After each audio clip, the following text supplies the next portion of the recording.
Welcome sa Dries TV. Kung interesado ka sa ganitong news, huwag kalimutang isubscribe ang ating YouTube channel. Maraming salamat! Welcome back again sa ating YouTube channel mga kakimpaw, and sa update natin ito, ang pag-uusapan natin ay tungkol sa mga importanteng kaganapan kina Kim and syempre kay Paolo Avellino.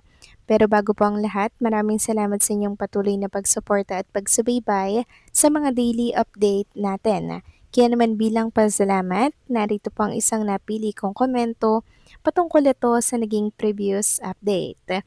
Mula ito kay Ginang Van 849, sabi niya, "Thank you so much for updating us, Miss Durs. Halos good vibes tayo sa Love Kimpa World Tour. Lagi kaming nakaabang sa mga vlog mo kaya happy at kilig kaming mga Kimpaulandia dito lang lagi. Nakasupport sa ating Ludi, God bless us all." Maraming salamat po sa komento, Van 849, and syempre maraming salamat din po sa inyong pagtitiwala sa ating mga update tungkol kay Kim and syempre kay Paolo Avellino. About naman sa mga good news, sobrang daming good news na nangyari po ngayong week mga kakimpaw, at wala po tayong time sa mga bashers na yan. Ignore na lang natin dahil tayo lang din naman po ang may stress sa mga kinakalat nilang negativity. Ang mahalaga dito, mag-focus tayo sa malaking event ni Kim and Paolo na talaga naman pong pinag-uusapan ngayon sa mundo ng social media at maging sa buong bansa. Proud na proud ang management ni Kim and Paolo Avellino sa tagumpay sa success po ng first leg show nila dito po sa Pax Theater na talaga namang pinilahan, pinagkaguluhan, tinilaan, 'di ba? And ngayon mga kakimpaw, move na sila sa second leg show nila mga kakimpaw. At yan na naman ang aabangan natin. So maraming salamat sa komento, Van849, God bless at mabuhay ka. So eto na nga, pag-usapan na natin mga kakimpaw, mga topic na nakalap natin sa hapong ito, at unahin na nga nating pag-usapan ang tungkol dito sa trending in the Philippines. Walang iba kundi po ang Redwood welcomes Kim Pao. Trending dahil nga po sa mainit na pagtanggap kay Kim and kay Paolo, maging kay Carmel mga kakimpaw. At dahil nga po sa dami ng mga taong umattend at dumagsa po sa Pax Theater, nakita po ito mga kakimpaw ng mga bashers, ng mga haters ni Kim and Paolo, at napahiya lang naman sila ng very light. Dahil yung kinakalat po nila na flop daw po yung first leg or yung show ni Kim and Paolo, ayan, 'di ba? Nilatag lang naman ni Kim and Paolo yung picture na kung saan kasama po ang napakaraming tao sa kanilang background kuhayan sa Pax Theater. So, ganyan ba yung plot? Samantalang next topic naman, pag-usapan naman natin ang tungkol dito sa kaganapan kay Kim and kay Paolo Avellino dito po sa ibang bansa. So, pa Los Angeles na po sila mga kakimpaw at bumiyahe na po sila kaninang madaling araw. And alam nyo ba, kanina mga kakimpaw, nagkaroon pa pala ng live si Kim Chu bandang 3 a.m. Pinas time yon mga kakimpaw, habang nasa airport sila ni Paolo Avellino. Magkatabi sila dyan mga kakimpaw, tapos si Kimi nag-live. Nakita nga natin doon si Paolo. Ang cute nila mga kakimpaw tingnan. And as always, mga kakimpaw, na-delay na naman po ang flight ni Kim and kay Paolo. Pero okay lang, lalo na pagkasama si Paolo Avellino.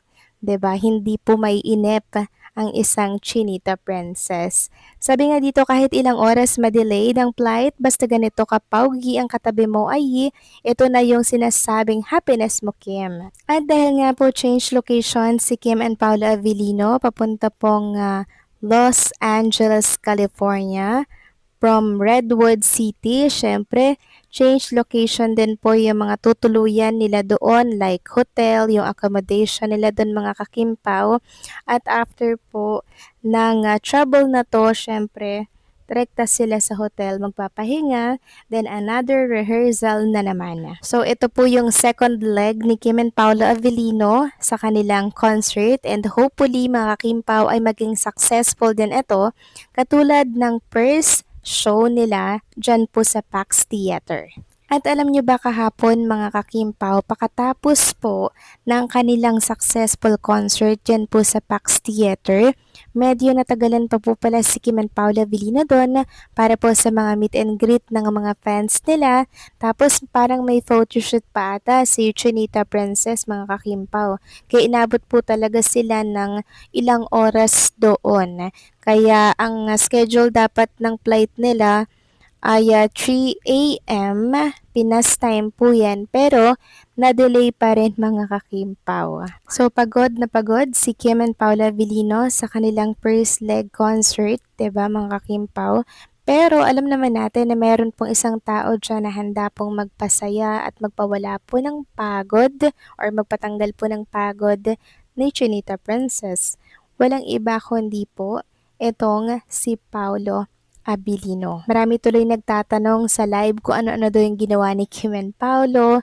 Nandun po sa Facebook ni Kim Chu mga kakimpaw, nagkulitan sila doon. Ang cute-cute talaga nila. So si Paolo Abilino po talaga ang nagtatanggal ng pagod, ng inis, 'di ba, ng pressure kay Chinita Princess. Kaya pag andyan sa tabi niya, si Paolo Abilino, kumakalma po si Chinita Princess na para bang charger niya si Paolo Avellino. Samantalang next topic naman, pag-usapan naman natin mga kakimpaw ang tungkol po dito sa tatanggaping award ni Kim and Paula Avellino by July po yan na kung saan ay bali 3 movies sila na box office mga kakimpaw na talaga namang kumita ng milyon-milyon sa movie nila na May Love May Disappear, then yung kay Vice Ganda ba, I Call Me Mother ata yun, 'di ba?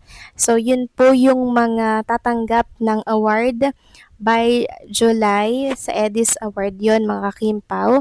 And marami nga pong nagsasabi na ilang netizen na bakit daw hindi gawan si Kim and Paolo Avellino ng movie para yan sa MMFF or Metro Manila Film Festival na napapanood every December 25 mga kakimpaw.